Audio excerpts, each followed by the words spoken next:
I don't know how many of you know me, so just very quickly tell you a little bit about me and my relationship with alternatives.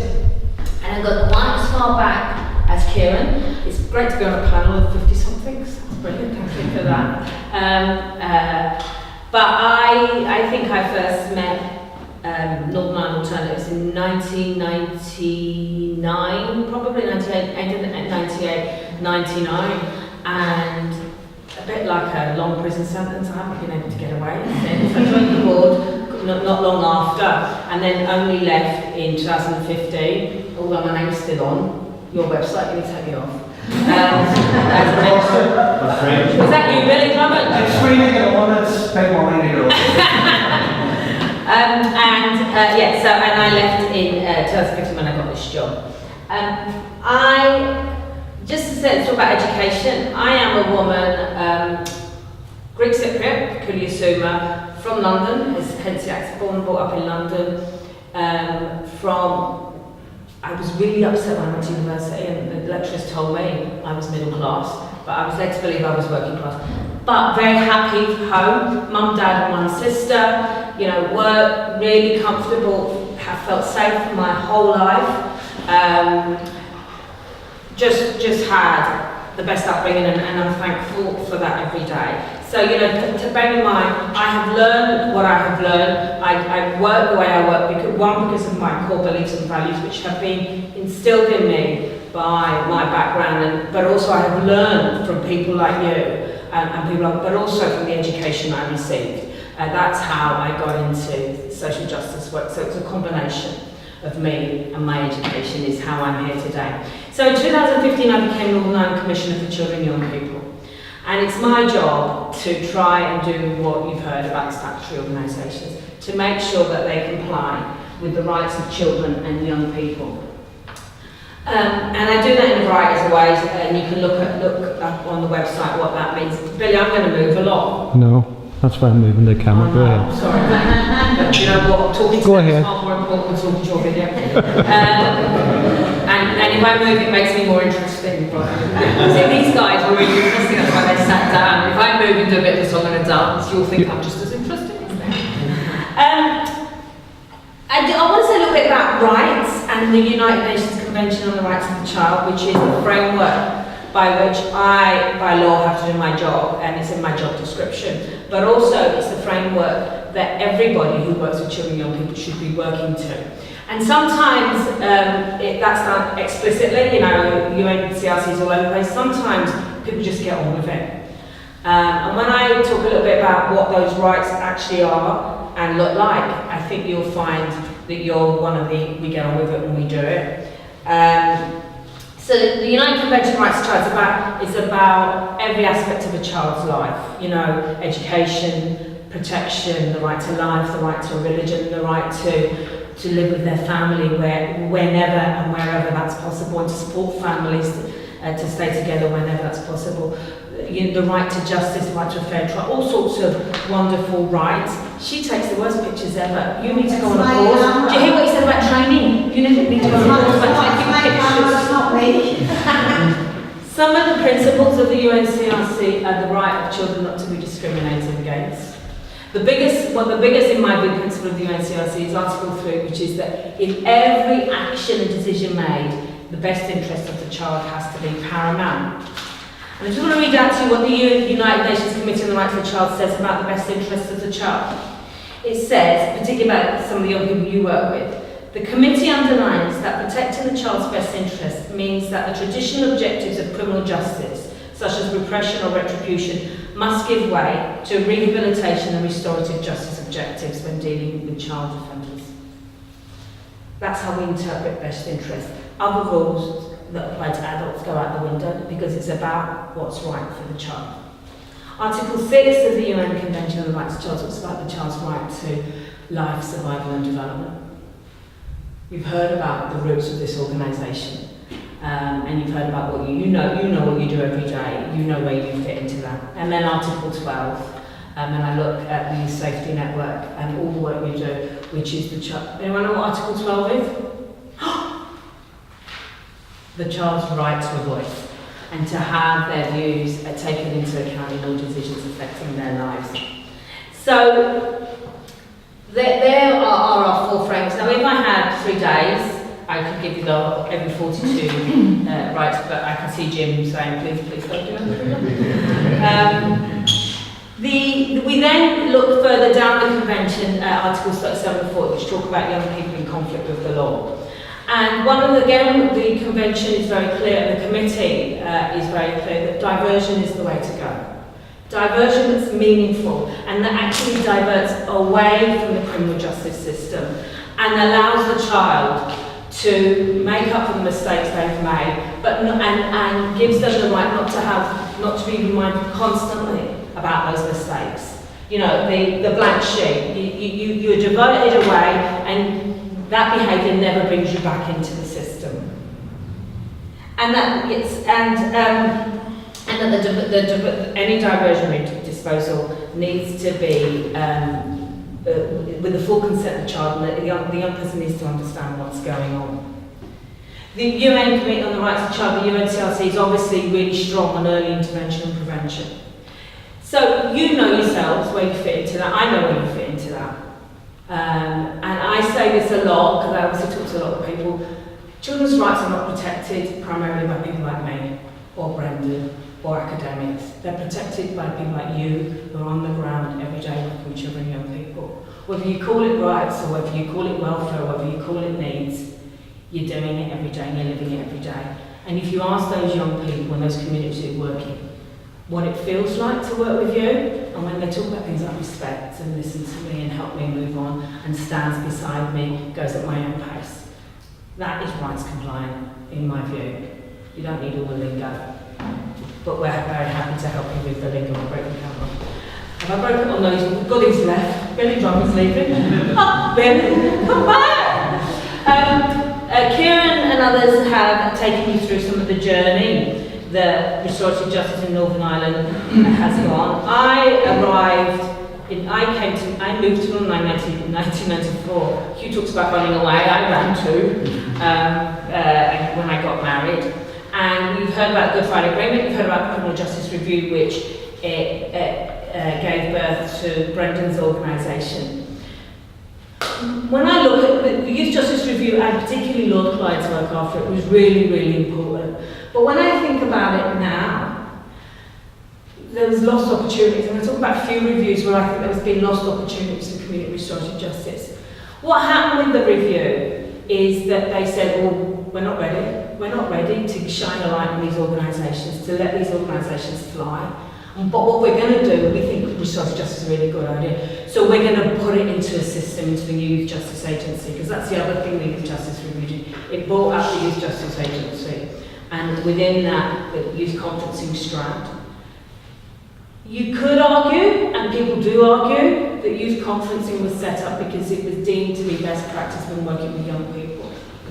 The other reason it was set up was to squish you. I'm fairly sure about that. Conversations behind closed, well not even behind the scenes, were that we can't have these uppity upstarts from the community telling us what to do. And anyway, they're all in bed with paramilitaries, and they're all this and they're all that. I'm very clear. And the early development of some of that work was about that. And you know, you've heard people talk about conversations and relationships, and it's only as those conversations have developed with the statutories, including the Youth Justice Agency, Probation Board, Social Services, the police and PPS particularly is still very anxious. And I can see why. This is Northern Ireland, we're moving forward together. And we have to go at the pace of our development. But people like me in this job have to push it a little bit when we think we're ready. And in 2000, when the review reported, 2001, they weren't ready to be pushed. They are now, they're really up for those conversations, I'm very clear. So there was all those shenanigans going on after that. You've heard talk about the protocol and the rigorous inspection process and the review panels that you have to go through. I was on the board of Alternatives at the time. I was never happy about it. I ran Include Youth. If my organisation had to jump through the hoops that the community-based restorative justice schemes jumped through the hoops, I'm not sure my organisation would have come out as well as yours. And I ran the best organisation in the world, and we've made no mistake. What about include you? I ran the best organisation in the world, but I'm not sure we could have withstood that scrutiny. I'm not sure. But you did. But if I had a hat on, I would take it off to you. So what else then happened? And I'll talk a little bit about the impact of the protocol. So then we had, this is Northern Ireland, reviews and agreements. Then we had Hillsborough Agreement, which, as you know, devolved justice, and we had the Youth Justice Review. Youth Justice Review said something quite interesting about community restorative justice, and this was 2011.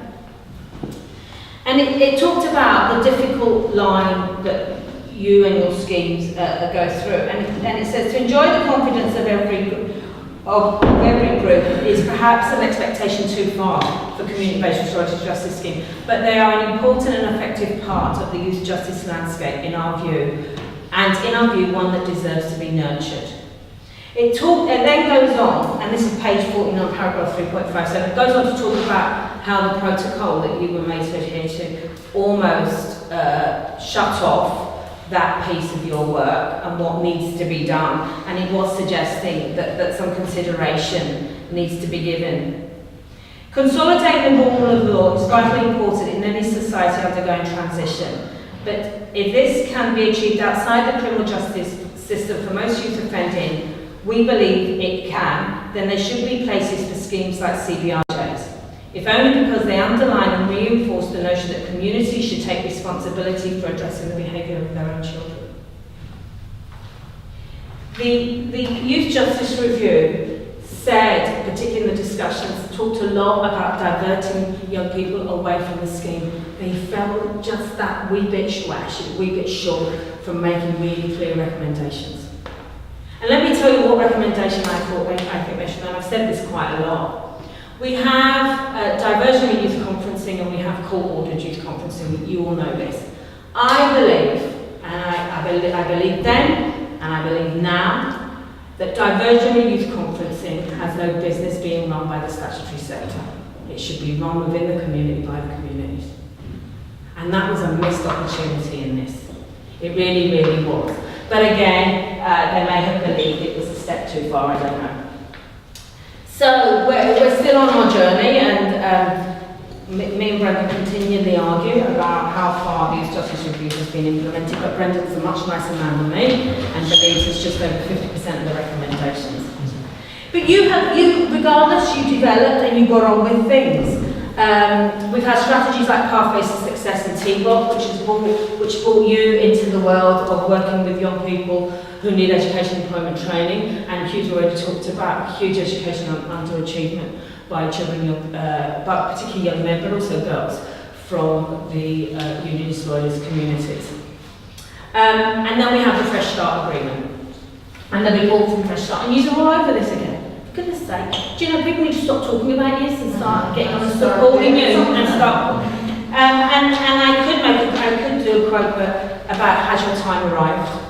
I'm sure some of you know what quote I've been talking about. So the Fresh Start report, the panel about disbanding, and it is so sad that in 2017, next week, I'm doing a huge piece of work around children who have been shot by so-called dissident organisations. It's just appalling, and that we're where we are.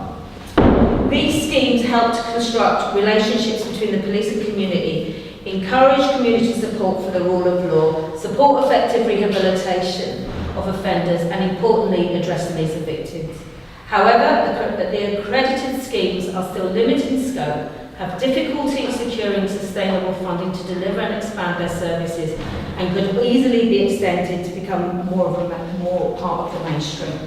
They then go on to make recommendations about sustainable funding. This is a recommendation that's been accepted, and I know you've had conversations with the implementation people around the Fresh Start, a process that's taken far too long.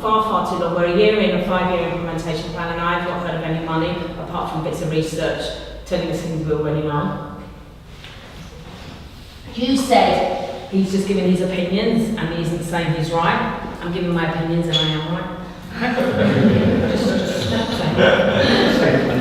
And am I not as humble as the men here? So the recommendation, A9 of the Fresh Start that's been accepted, is we recommend that the executive should put in place dedicated fund for restorative justice initiatives to provide enhanced levels of resource over longer periods of time to deliver positive outcomes for individuals and community. This should include resourcing the proposal for a centre of excellence. And I will give you my promise that I will do everything I can for those recommendations that I believe are the right ones, and that's one of them, to make sure that the DOJ and the NIO implement them. So, just before I finish, you have been on a remarkable journey, and I don't know what other organisation could get two eminent academics and the Chief Inspector of Criminal Justice. Children's Commission was easy because I just love you all together, but to one of their internal staff does. I don't know of many organisations that can. So just remember that. I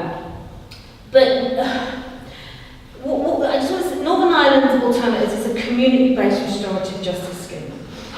It's a community organisation and it's staffed by community and youth workers. And you were born of the community. Your history shows that. Now, anyone who knows me, and some of you do, know I'm an Arsenal supporter. But not only, I'm a football fan. You get over yourself. Suddenly I'm not such a big fan of South Belfast. I am a big football fan, and particularly for my team. And I was brought up in Islington before it was posh. And anyone who knows anything about soccer in England will know that it was the working class sport. And it was, grounds were in the middle of communities. So if you look at the Highbury that I was brought up with, it was, so completely surrounded by houses, completely. And then it got all bloody, anyway. So if you look at the football grounds that were developed between the 50s and the 80s, they were all in the middle of working class communities. So mainly men and boys, and more increasingly women, get up and you just turned up, you paid a couple of bob, and then you went to see your heroes. And that, it was of the community. What's happened to football? What's happened to football, particularly the sort of football I support, is it's become gentrified, it's become codified, it's become something other than. Now please make no mistake, I love my Arsenal as much as I love them then, and I always will. And some of that codification is good because football grounds are safer and lots of other ones. But has it lost that community essence? Is it still of that community? And as I was thinking about preparing today, that's my plea to you. You are of the community. You were born of the community. You are your heart, your head. You know, there's work, and you've already heard about that needs to make sure your head can deliver on what your heart tells you. But don't stop listening to your heart. Don't stop listening to what's inside you. You know, the people I first met when I came with Debbie and Tom and Billy, who's run away and never come back, and the Jims, and they were all heart. And that's what inspired me to stay with you for the long haul. And all of you who have joined, they've infected you. And you've infected them back with your training and your big ideas and what have you, and that's fantastic. But the heart of any organisation is, which is what, when you walk into a room with those stats and with those police and with those young people, that's what they buy. The fact that you deliver through your training and your development is great, but what they buy is your belief in what you do and who you are. So, be the Leicester City, learn from Leicester City and stay at the top. Because you have been told you're not good enough, what I would say is, no, you're not good enough, you're better. You're so much better than good enough. And remember that. Two quotes, I couldn't choose which quote to leave you with, so I'm using both. Tom Peters, who's a big organisational guru, he says, community organising is about identifying the people around you with whom you can create a common, passionate cause. And it's about ignoring the conventional wisdom of company politics and instead playing the game by very different rules. Because those rules have to come from the people you serve. And then a guy called David Orr, who I didn't have time to find out, he could be some fascist or something, but anyway, I like what he said. Our true destiny is a world built from the bottom, by competent citizens living in solid communities, engaged in and by their places. So thank you for everything you do, and thank you